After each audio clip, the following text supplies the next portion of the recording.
everybody. Welcome to another episode of Cracklin' Rosie True Crime. Tonight, we will listen to the Queens DA interview of John Comparetto. John Comparetto is a Co-op City friend of David Berkowitz, and we're going to take a listen. I will be on mute, and I will come in with commentary where I feel appropriate. We are premiering this, so I am in chat with you. So let's get some good dialogue going and let's get this party started.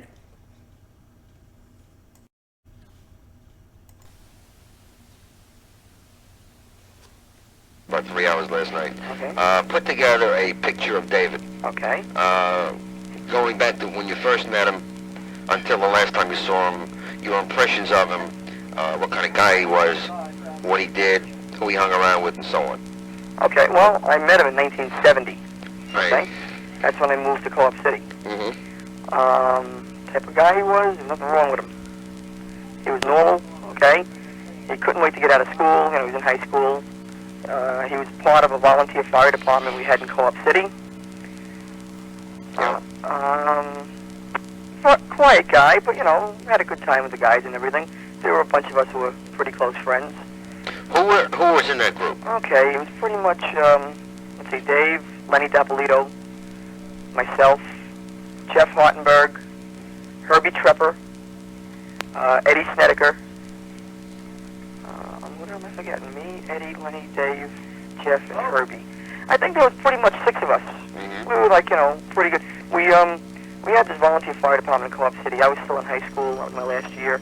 And we spent all our time in this volunteer fire department. We were, putting out a lot of fires in Co-op City. They were just building the place, and there were fires left and right. Mm-hmm. Okay?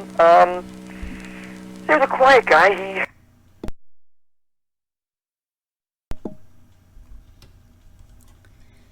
So John is saying that they met in 1970 and they were friends. We already did the DA interview with Lenny Dapolito, so I have already listened to this one with Comparetto, so I think that you're going to see that there are a lot of similarities.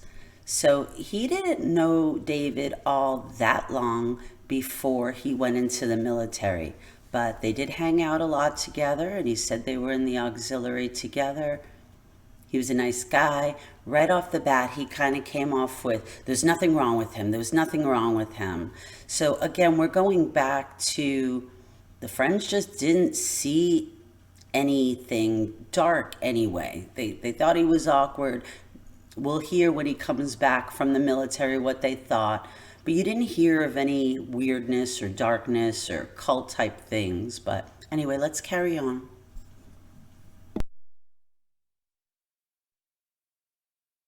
He lived with his stepfather and his, stepmother. Uh-huh. He didn't like her. Okay, he wasn't crazy about her. That I know for a fact. Mm-hmm. Did he ever say why? Yeah, because I think he had step-parents, a stepfather and stepmother, and his original stepmother had died. Right. And he... Okay, so what he's trying to say there, he had adoptive parents, Pearl and Nathan. The stepmother would be Julia. And if you watch any of my psych videos, we talk a little bit about Julia coming into the scene after Pearl passes away. David comes home from the service and he's got a new stepmama in the house. But anyway, let's listen to what Comparetto has to say. Sort of resented his father remarrying again. It bothered him a little bit. But otherwise, he lived home and everything. How did he get along with his sister, his stepsister? I don't think he knew his stepsister back then. Well, there was a girl, Diane. I think that was his half-sister. That was his second mother's, or Nat Berkowitz's second wife's daughter. She didn't live there, right? There they go pushing Diane again just because she was physically located in California, in my opinion. I don't know. I don't think she lived home, no. I remember the name, but vaguely. I don't think I knew her. I don't believe she lived with the parents. Were there any other children? Not that I know of. A brother, He perhaps? did mention some step-relative, a step-sister or something that he had never seen before. Mm-hmm. Okay? As a matter of fact, as I go on in the story, I can tell you how I sort of helped him out with that. Okay. But, So there I believe he's actually referring to Roslyn, who's Betty Broder's daughter. That is his half-sister. Diane is not blood related. She's just Julia's daughter. So, just a little clarification for you. sex life-wise, as far as I know, he had a normal sex life. He had a couple girlfriends. Remember their names? Oh, damn, no. Lenny Dapolito, if he gave you some names, those are the right names. Lenny's better with names from the people from Co-op City there. Uh-huh. I don't... Gail. Oh, damn, I don't remember the girls' names. Uh-huh. But he did have one or two girlfriends who, he had gone out with one girlfriend for a while, and I think he might have had a second one. I'm not really sure. Okay? I guess in 1971, probably in 71, when he had finished school and he joined the Army. Right. Okay, I think that was 71. Matter of fact, a couple of us went to visit him down at Fort Dix. We drove him down to Whitehall Street the day he went down there, and really there was, he was as happy as ever. He was looking forward to going to the Army. He was a very conservative type of person, by the way. Very pro-government, very conservative. There is a little bit of conflict in the Kaposi Jr. book. Iris's account is that she and her friends drove him to the city to get to Fort Dix. So there's a little conflict there. He may have come home on break and maybe one or the other mixed up who took them into the city. But there is a little conflict. I just thought I'd mention that. Conservative, your typical construction worker type. Why did he join up? Did he ever say? Yeah, because he wanted to. As a matter of fact, I think he was planning on going to Vietnam. Mm-hmm. He felt, he was a really conservative guy. If the country was fighting a war, he wanted to go to Vietnam.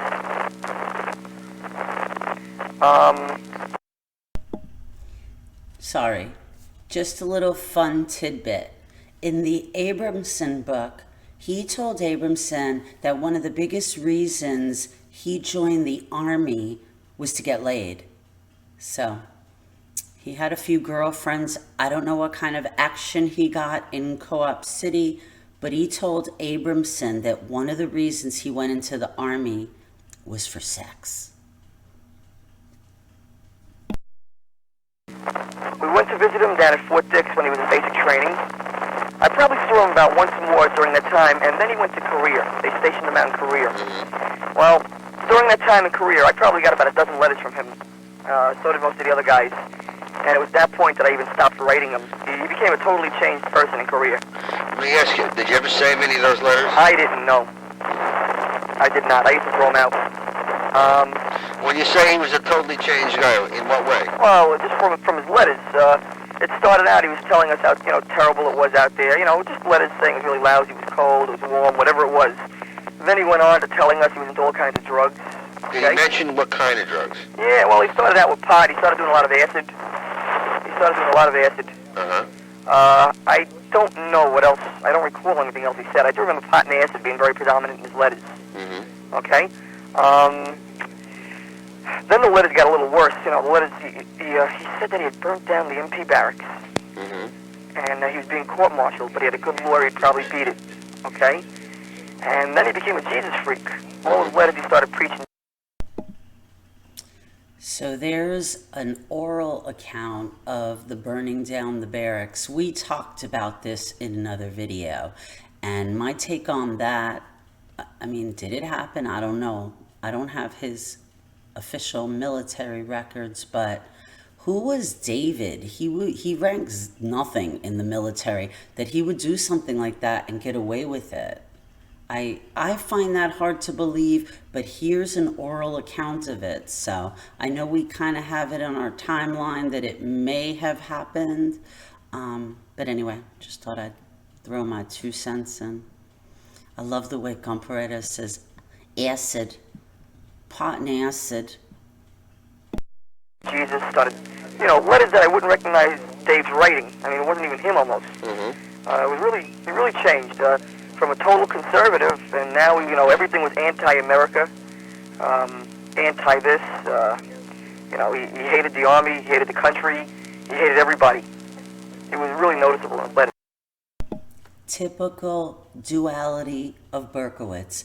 He went in patriotic. He wanted to fight in the Vietnamese War, and now he hates the country, and he's anti-government and anti-military. That is so typical of everything with him. He's a born-again Baptist. He's a Satanist. He's, pro-country. He's anti-country. He has this sense of duality with everything. He's a nice guy. He shoots people. Back to Comparetto. Did he mention what kind of... He wasn't a Moonie, was he? Excuse me? Was he with the Moonies in Korea? Or He never mentioned that in a letter to me. did he mention any kind of an organization that he was involved in? You say Jesus Freak, but did he mention any type of affiliation that he had or was developing? No, nothing that I recall. Really nothing that I recall. He came out of the Army, and I maybe saw him once or twice. We avoided him. A bunch of us really didn't want anything to do with him now. He's like a really changed person. Probably the next time I saw him, I think it was 1975. I was a New York City cop before I got laid off, okay? And I was walking foot post, and there was Dave. I bumped into him. I spotted him on Fordham Road.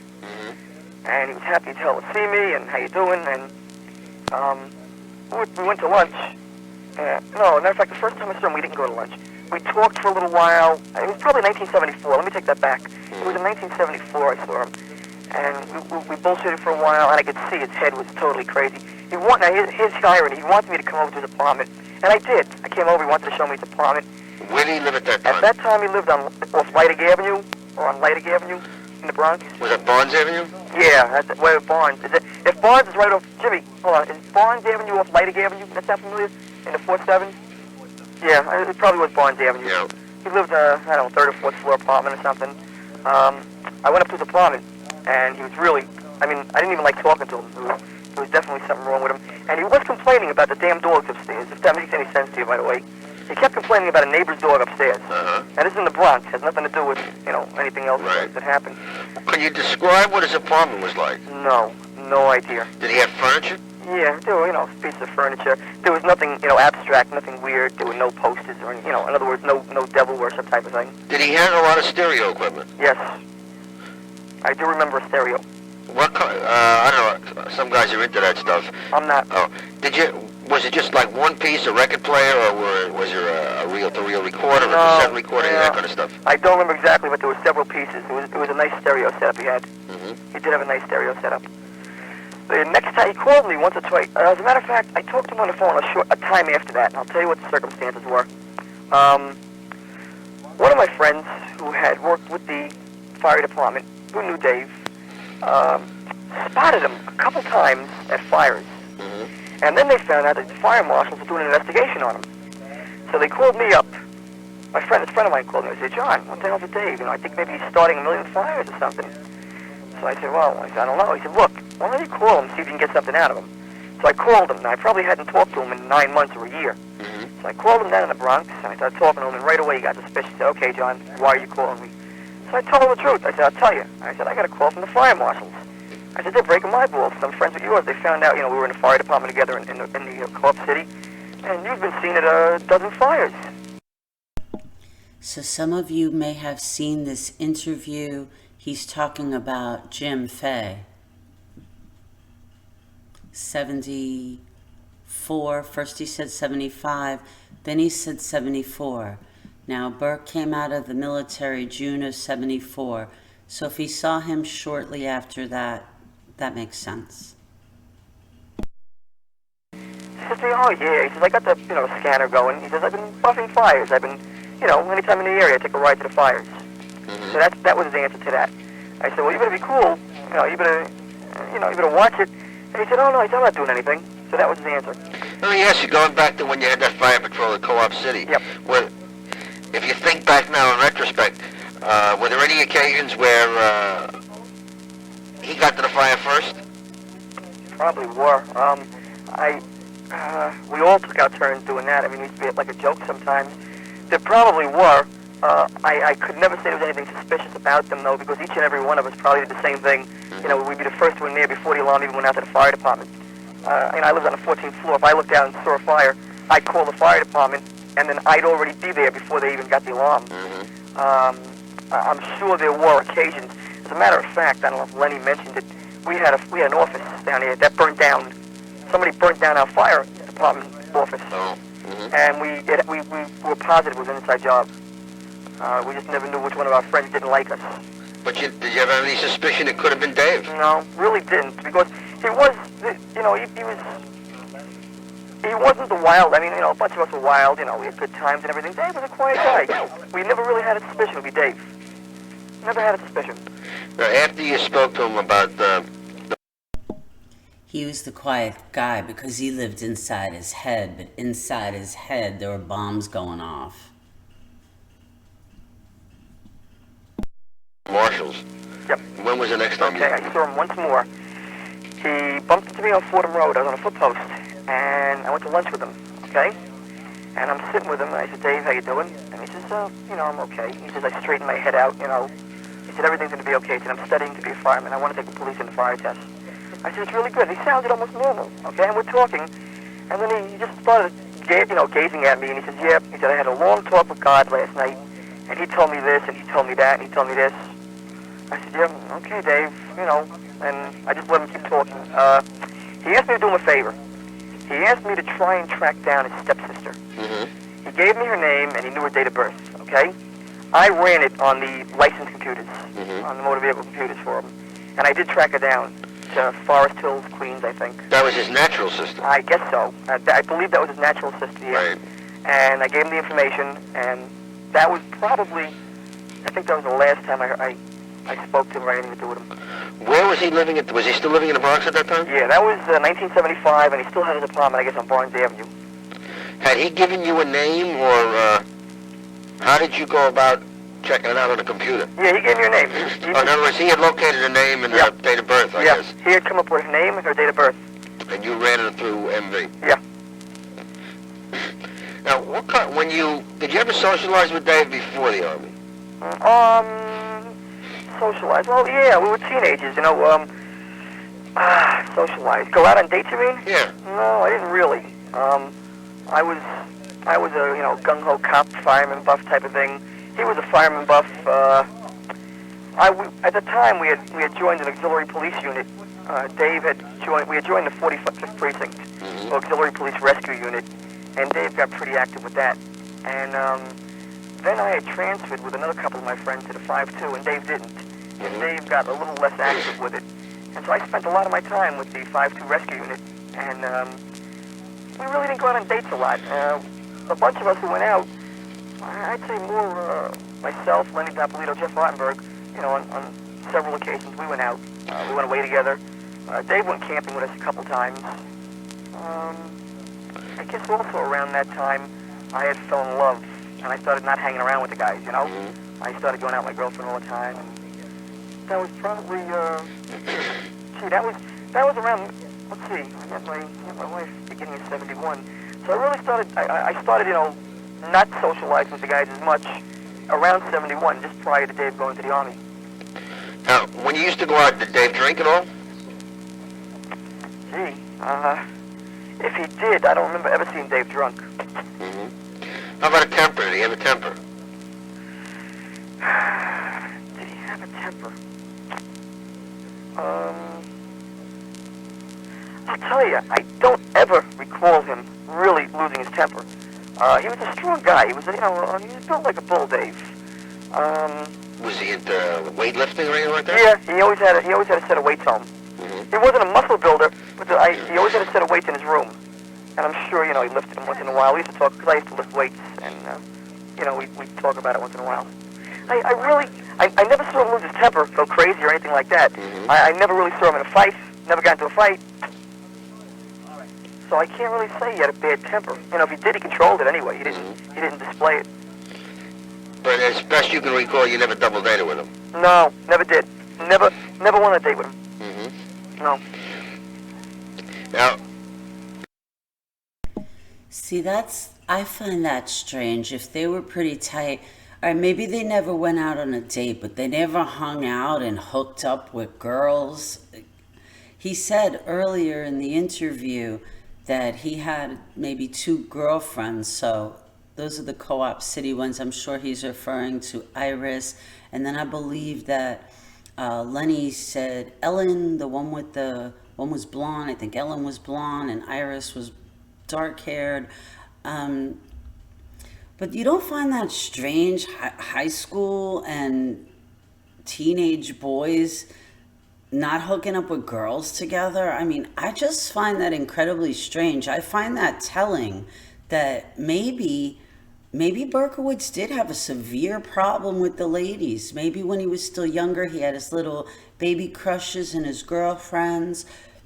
But as he aged, I know that he had an issue. He talks about having an issue with acne and being self-conscious about that, and complaining to Nathan that the girls at Co-op City didn't like him. And I also know that he had a very serious complex about being Jewish. So anyhow, I just find that strange. I mean, that's what boys do. That's what teenage boys do. They chase girls. So anyway, maybe I'm making too much out of it, but maybe Berkey had a severe problem with the ladies. I don't know. I mean, he wasn't a bad-looking guy. I mean, I know he's a monster. Don't come at me. But, especially when he went into the military, he was a bad-looking guy. Nice blue eyes. Okay, enough of that. More chit-chat. Oh, and I'm sorry about the crackling. I did try to do some noise reduction on this tape, and what it ended up doing was taking out the crackling, but then it was cut it like that, in and out. So I said, well, let's just deal with the crackling.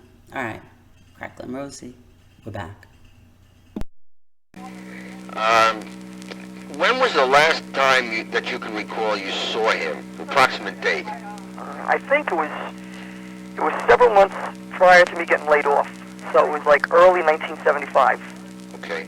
And as best as you can recollect, how would you describe him? Weight, height, color, hair, eyes, and so on? He had put on, a little weight from the time I had seen him beforehand.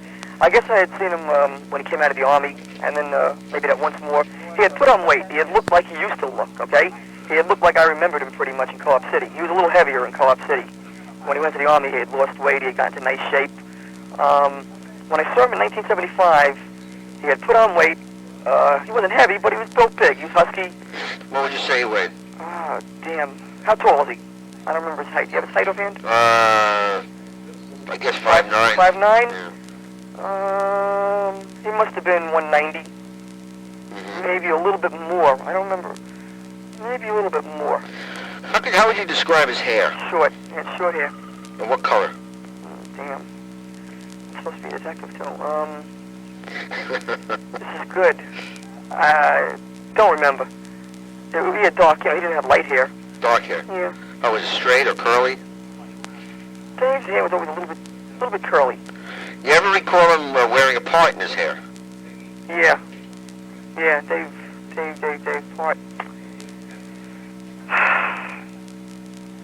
I don't know.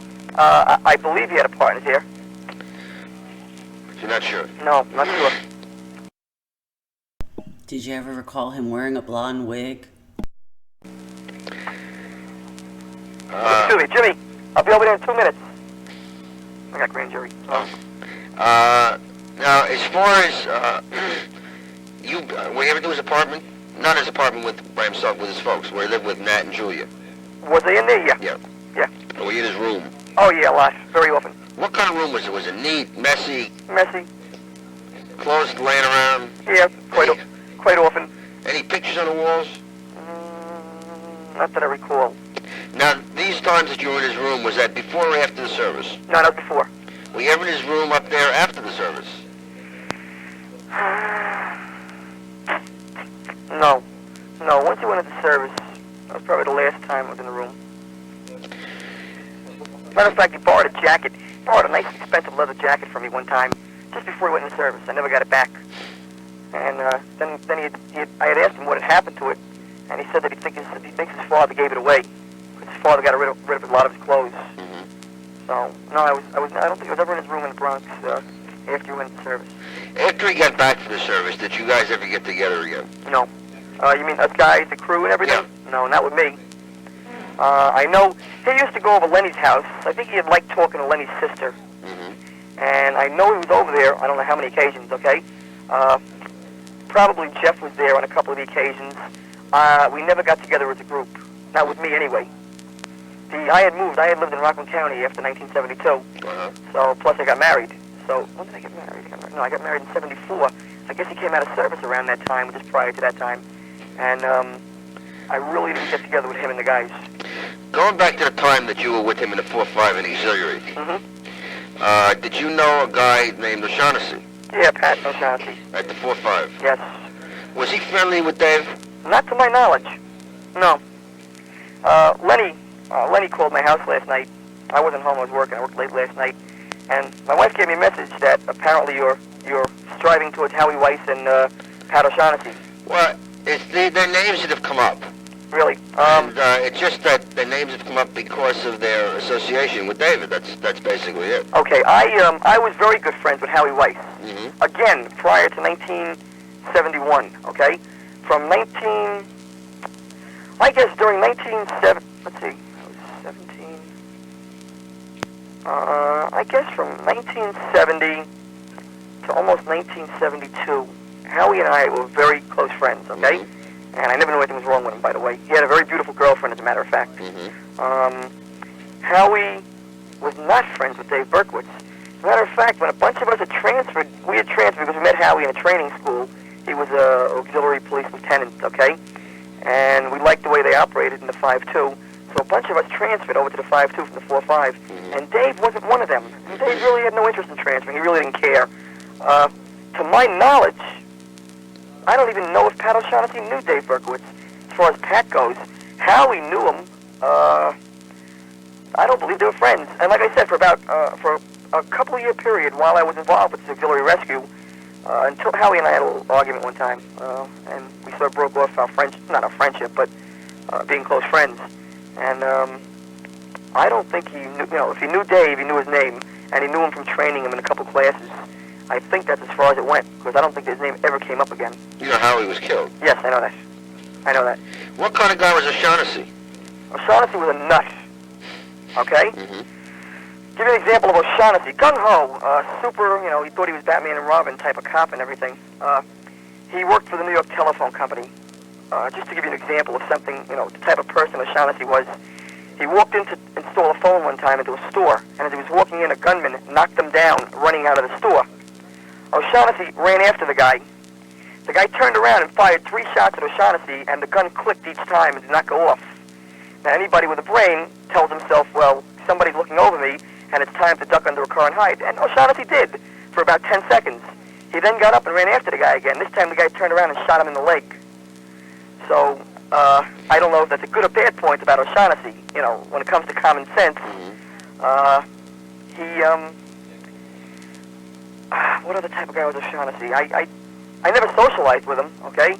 Him and Howie Weiss became really good friends. Mm-hmm. I mean, as far as I know, they were together a lot. They were really good friends for a long time. Was O'Shaughnessy a gun buff? I don't know. I know he went on a job. I know he had a service revolver. I don't know. How about Howie? No, Howie wasn't a gun buff. Howie had a couple guns. He had a 25 automatic. I know he had a 38. I don't think he was a gun buff, though. No. Well, let me ask you a question. What's the definition of a gun buff?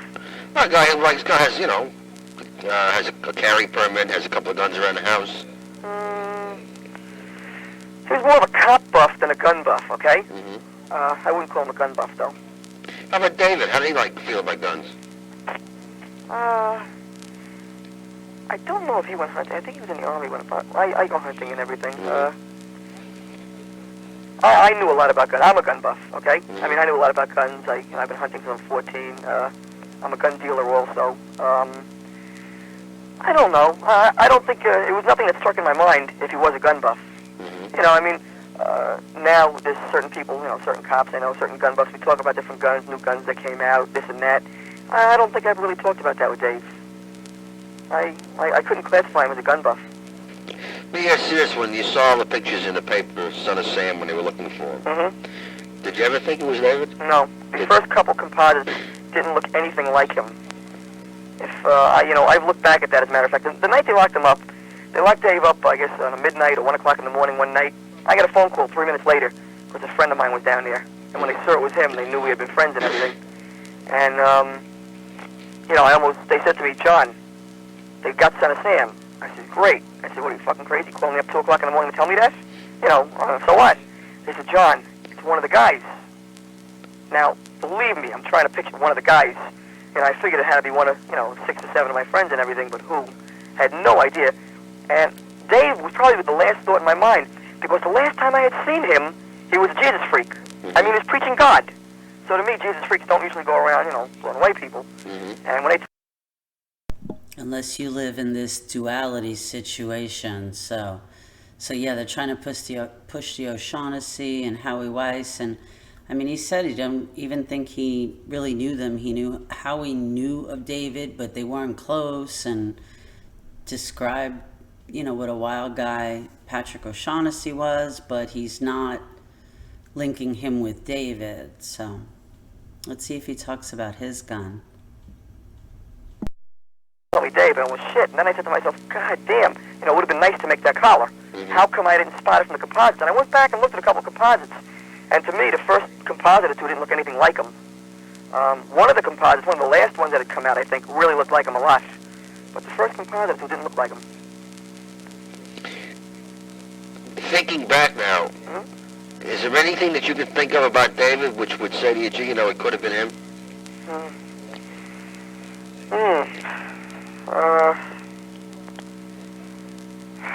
Well, the only thing that makes me think that is the drastic change when he was in Korea. I don't know if you're talking about before that. Before that, I'd have to say no, okay? I mean, it was, you know, I'll tell you a little story, okay? I mean, I drove the guy crazy for 2 weeks. I had the guy come crying to me for 2 weeks straight. There was a young girl hanging around our firehouse who was 17 years old, 18 years old. She was like 13 or 14. Turned out she was a tramp of Co-op City, okay? And she'd been hanging around. Nobody had touched her, and she was really getting friendly with Dave. So one night Dave says to me, John, you know, you got a rubber in your wallet? And I did, okay? So I said, yeah, Dave. And I looked at him, I smiled. He said, let me borrow it. So I gave it to him. 13, 14. And we weren't, you know, the biggest lovers in Co-op City. You know, this is a big ordeal already now. We spent 99% of our time fighting fires, okay? And he went up with her, he went somewhere with her, and he came back about 3 hours later. And I said, okay, let me have it back. And he said to me, how can I give it back? You want it used? I said, come on, Dave, you didn't really use that, did you? And he says, yeah. I said, Dave, that was my joke one. I punctured that full of holes. For about 2 weeks, all he was worried about was her getting pregnant. Every time he saw me, he almost cried. He says, John, you know, like, he would smile and he would cry at the same time. He didn't know, and of course I broke his balls for about 2 weeks straight, until I finally told him I was only kidding, you know, it was legit and everything. But, you know, I don't think there was anything in Co-op City to make me think that. Once he got in a certain, once he told me he burnt down the MP barracks. Now, here's a guy, I think he used to go to peace protests and put on a construction helmet and join the construction workers. You know, I mean, here's a guy who was all pro-American, super conservative, right, and suddenly, you know, he tells me in a letter he burnt down the MP barracks. This wasn't him. Here's a guy who couldn't wait to join the army. He volunteered for infantry. Now, I never knew anybody who volunteered for infantry. You know, and I asked him why. He says, well, because at least they're, you know, a combat outfit. At least we'll do something. So I don't want to get bored. You know, that, to me, that doesn't make him abnormal. I mean, he was a, you know, conservative type of person. It was just once he got to Korea that, yeah, you know, anything you tell me he did, I believe. Now, his relation with, you, now, just trying to jog your memory. You were at his house where he lived with his father and Julia, the second Yes. wife. Do you ever recall hearing or anything about a daughter? A daughter of Julia's? Or a son of Julia's? Damn. Girl named Diana. Diana. Really, it doesn't ring a bell. He had taught. I knew he had a step something. Okay, I knew that. Maybe it wasn't the stepsister that I found for him, because I don't know if he really knew her name or anything. But it doesn't stick in my mind. So remember, we clarified this earlier. He helped him find his real half-sister, Rosalind, Betty Broder's daughter. They're trying to dig deep into Diane because she's over on the West Coast. Name or him ever talking about anybody. I don't really think he ever really, he was a quiet guy. When we were together, we joked, we played, we fought, we did everything, all the guys. He really didn't go into his life too much, okay? I knew they were his step-parents. I don't think he ever told me. He had said it was my stepfather, okay? And I knew he didn't like his stepmother because his stepfather remarried. But, I had asked the other guys who had known him a little longer than me, was Dave adopted, his parents died? And his answer was, I think they told me that he had been adopted, and I don't think he had ever seen his real parents. So, he really didn't go into his personal life. He didn't talk about it much. Aside from what you mentioned, that he didn't like his stepmother because his father remarried, was there anything else that he ever mentioned, another reason? Oh, yeah, he does use a pain in the ass. And I don't know if he went into detail why. As a matter of fact, he had asked me if he could move in with me one time.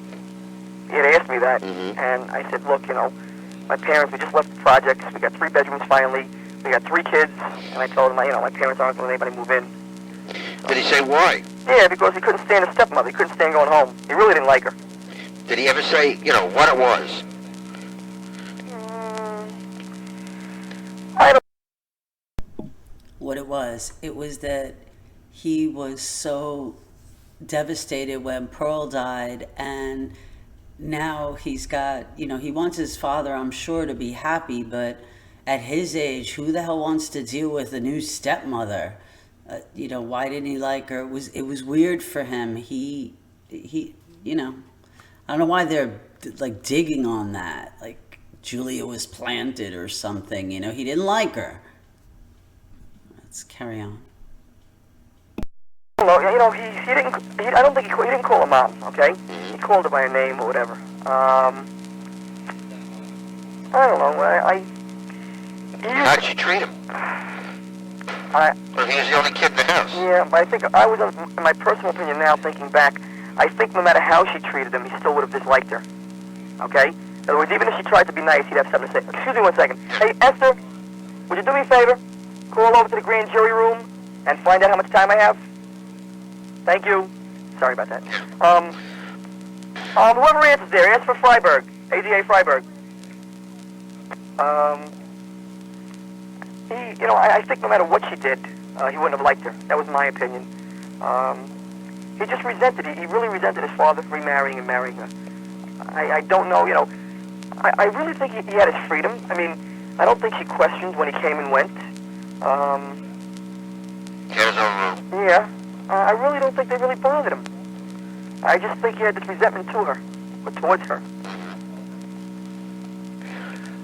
You said that, he had an open relationship with girls. Aside from the one incident you just mentioned, did he ever talk about the girls he was dating? Yeah. There's one girl he was going out with. I think she was straight as hell, and we used to joke around on the street. They want me right up. Can I call you back later? Okay, sure. You're gonna... Yeah, I'll be around, and if I'm not here, you can speak to, there's another assistant on the case with me, Michael Armiento. Okay. Okay, so... What's that last name? A-R-M-I-E-N-T-O. Okay, I'll get back to you as soon as I can. I got grand jury. It shouldn't be long. I only handle some evidence, that's all. Okay. So I'll get back to you as soon as I can. Okay, thank you. Take it Bye-bye. easy. Would make it a lot easier. ¿There's something de Berk? I don't see it, no.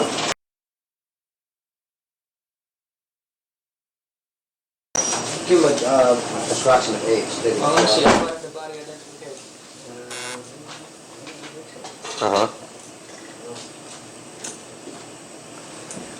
What's Lenny stopping in to see you? Do you have his phone number?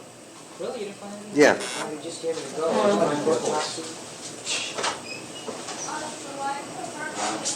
34. Okay. On the other phone. FA4 Ask him to call back. 325 Mail, like, 212. that's all. Lenny. What you got? No, I'm saying, on all the papers, your top seat, you know what I'm saying? Yeah, well, I spoke to him last night anyway.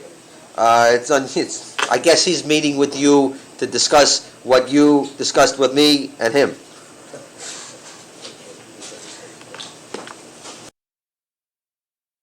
Get those stories to line up. No, in fact, I said to him last night, I said, look, nothing can hurt David at this point. So the only thing is, maybe something's going to come up to the show that, for whatever reason he had someone else and it may help him. I don't You know. wanna sell it? Yeah. Fine. Yeah, I'm buying it. I'm gonna ask. Where you gonna go? Yeah, and every little bit we can put together on this thing, it's going to be helpful. It's all right. I can hear it. What are you gonna have? You wanna split some for you? Maybe. Mike, he does all right. You want some up there? No, apparently O'Shaughnessy had mentioned while he was up in Yonkers, what's his name's name? Berkowitz's name. Yeah, beautiful. I know him. And as a result, Oh. I'll come back later. No, take this. Hold it. hold on just a second. I know, it's from Florida. That's the Berkowitz. That's the old guy. Pick it up 9-9. Yeah, but how am I going to do with the other guy? Oh, it's a detective. I'll talk to the detective. 9-9. Okay, push it. Said the reason the name even came up was as a result of O'Shaughnessy's talking. Okay, O'Shaughnessy, one more thing about O'Shaughnessy. O'Shaughnessy was an A1 bullshit artist, okay? He probably bragged all over Yonkers that he was best of friends with Dave Berkowitz. He probably met Dave Berkowitz a couple times, within the rescue. In the rescue unit, most of the guys got to know each other throughout the borough. I mean, we knew everybody else. I really don't know offhand if he knew Dave. But O'Shaughnessy, did tend to bullshit a lot. He was excellent at that. I'm just trying to think. Ed Rutowski might be able to help you with a couple names. And Ed and Howie were good friends, so. If you're going to go into the O'Shaughnessy Weiss bit also, I'll give you another name somebody can speak to. Okay. James Fay. F-A-Y. James Fay. Jimmy Fay had worked for the fire department. He resigned there. I don't know what he's doing right now, but I got his phone. I'll give you a home phone number. Okay. 212-863-7396. 396. I believe. Okay, he lives in Park Chester in the Bronx. And he's a friend of, He was friends. He may have known Dave. I doubt it, though. I mean, if he knew Dave, he met him once or twice. But him and Howie were also... Howie, Eddie, and Jimmy, and in fact Preston, they were all pretty heavily involved with the Bronx SPCC. And beforehand, were all involved with the auxiliary police. Okay? They, probably until the time Howie got killed, Eddie, Jimmy, and Preston, knew him the best. They also, probably through Howie, knew a lot about O'Shaughnessy. And even if they weren't there, they probably knew what was going on with O'Shaughnessy. So they may be able to help you along with those two. I don't know. I don't think any of them can really help you with Dave, though. None of them really knew Dave that well. anything else you can think of about David? When Lenny gets here, we're going to keep thinking. And I'll call you back if I can think of anything. Offhand, no. All right. When Lenny gets there, talk to him about it because, as I told him last night and I said to you, it can't hurt David. Oh, no. Nothing can hurt him. Listen, I don't care if it hurts him. I mean, It can't, though. I mean, he's doing 25. He can't do much longer. Yeah, but you're making it sound like, I personally, I would have loved to have made that collar. I can imagine. I would have come back to the New York City Police Department as a first-grade detective, probably. Yeah. So, it makes no difference to us.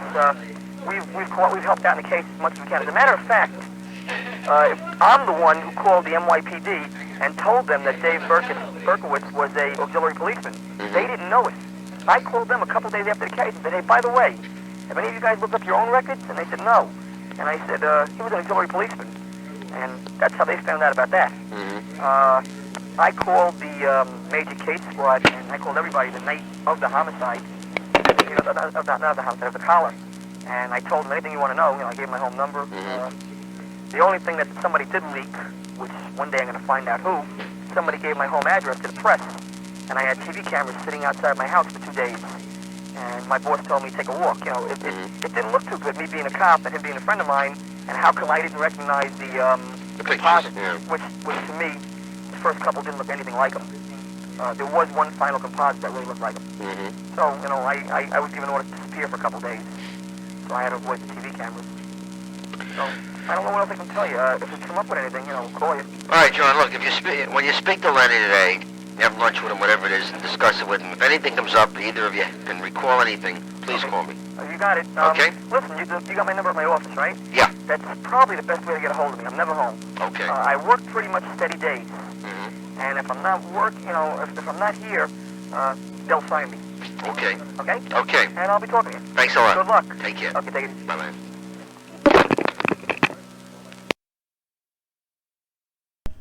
Okay, so that was a pretty short one. I hadn't remembered. I listened to this one. It was actually one of the first ones I listened to. I listened to Nathan when we first got the data dump, and I started listening to his friends because I kind of wanted to work chronologically. So you heard, they're trying to delve it into the O'Shaughnessy, and a couple times kind of diving into the Diane, the stepsister in California. But for the most part, I've heard John do interviews before, and I don't hear any big difference in what he told the DA's office 2 years after than what he talks about now. I know there's just a little talk. Maybe he was in contact with Berkowitz, maybe not heavily socially, but lightly in contact with him a little later than he recalls or stated. But I don't really hear anything that stands out to me so much. He confirms again that something happens in the military. The letters were terrible that he received. He threw them out. He was married already when he came out. So I tend to believe that, he didn't have a lot of contact with him, but it sounds like he had some. It obviously sounds like at that point he's still in pretty good contact with Lenny. So, and I couldn't remember if they talked at all about the gun. I guess I'm kind of getting interviews screwed up in my head. So I think he mentions it on an interview that that he had a 44 and they had called him to turn it in or something like that, but that wasn't mentioned. All in all, it sounds pretty authentic. He sounds like his story sounds very close to what it sounds like today. So anyway, I hope that we've had good chat, good dialogue in the chat, and I hope that you enjoyed listening to this tape with me. Good review for me. You probably listened to it before too, so maybe good review for you. And if you haven't listened to it, now you have. So I appreciate you so much. I hope you enjoyed our time together. And until the next one, have a great evening. Ciao.